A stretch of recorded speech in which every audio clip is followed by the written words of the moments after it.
খোলা আকাশের নিচে অস্বাস্থ্যকর পরিবেশে এভাবেই সারি সারি ড্রামে বিভিন্ন কেমিক্যাল মিশ্রিত পানিতে দীর্ঘদিন ভিজিয়ে রাখা হতো কাঁচা আম, আমলকি সহ নানা মুখরোচক খাবার তৈরির উপকরণ। শুধু আচারই নয়, বানানো হতো বিদেশি নানা সসও।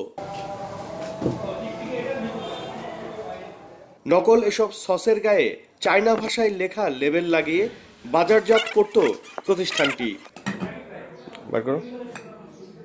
এটা কি? মটরশুঁটি। এটার কালার এমন কেন? এটা স্যার একটু কালার দেওয়া হয়।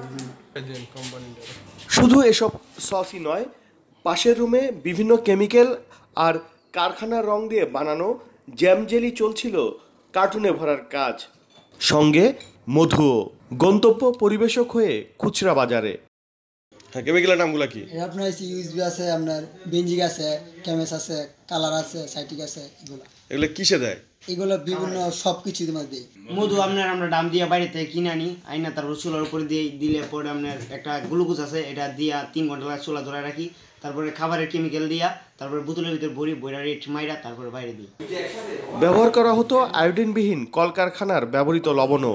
শুধু নিজেদের পণ্যই নয়, অবৈধভাবে আরও বেশ কিছু কোম্পানির পণ্য তৈরি করে আসছিল প্রতিষ্ঠানটি। ম্যানেজার তো প্রথমেই বলছি এটা আমাদের আন্তর্জাতিক শিক্ষিত মানের প্রতিষ্ঠান। এখানে আন্তর্জাতিক আমরা এসে দেখি কোনো ধরনের ওইরকম আমরা বেস্টের ওই ধরনের কোনো আমরা লাইসেন্স এখানে আমরা দেখতে পাই নাই, এবং অস্বাস্থ্যকর নোংরা পরিবেশ, যারা কোনো মানে এটা আসলে কারখানা বলা যায় না, এটা আমার দেশের জনগণের সঙ্গে একটা মহা প্রতারণা।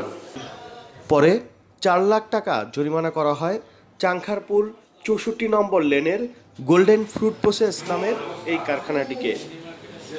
ওবায়দুল কবির, ঢাকা।